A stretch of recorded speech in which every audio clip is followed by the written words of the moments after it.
اور داؤد اور سلیمان کا حال بھی سن لو کہ جب وہ ایک کھیتی کا مقدمہ فیصل کرنے لگے جس میں کچھ لوگوں کی بکریاں رات کو چر گئیں اور اسے روند گئی تھیں اور ہم ان کے فیصلے کے گواہ تھے، تو ہم نے فیصلہ کرنے کا طریق سلیمان کو سمجھا دیا، اور ہم نے دونوں کو حکمت و نبوت اور علم بخشا تھا، اور ہم نے پہاڑوں کو داؤد کا مسخر کر دیا تھا کہ ان کے ساتھ تسبیح کرتے تھے، اور پرندوں کو بھی مسخر کر دیا تھا، اور ہم ہی ایسا کرنے والے تھے۔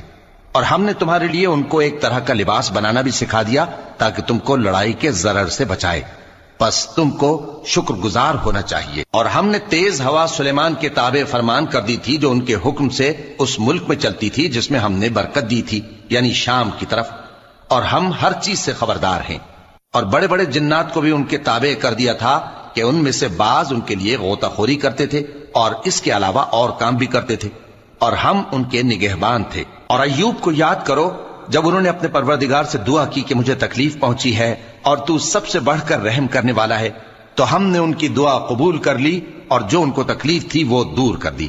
اور ان کو بال بچے بھی عطا فرمائے اور اپنی مہربانی سے ان کے ساتھ اتنے ہی اور بخشے۔ اور عبادت کرنے والوں کے لیے یہ نصیحت ہے۔ اور اسماعیل اور ادریس اور ذوالکفل کو بھی یاد کرو، یہ سب صبر کرنے والے تھے،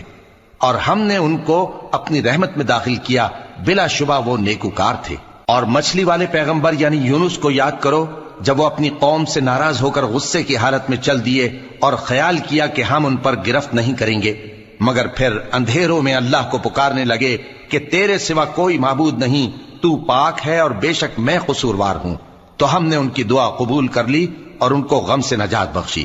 اور ایمان والوں کو ہم اسی طرح نجات دیا کرتے ہیں۔ اور زکریا کو یاد کرو جب انہوں نے اپنے پروردگار کو پکارا کہ پروردگار مجھے اکیلا نہ چھوڑ اور تو سب سے بہتر وارث ہے، تو ہم نے ان کی پکار سن لی اور ان کو یحییٰ بخشے اور ان کی بیوی کو اولاد کے قابل بنا دیا۔ یہ لوگ لپک لپک کر نیکیاں کرتے اور ہمیں امید اور خوف سے پکارتے اور ہمارے آگے عاجزی کیا کرتے تھے۔ اور ان خاتون یعنی مریم کو بھی یاد کرو جنہوں نے اپنی عفت کو محفوظ رکھا، تو ہم نے ان میں اپنی روح پھونک دی اور ان کو اور ان کے بیٹے کو اہل عالم کے لیے نشانی بنا دیا۔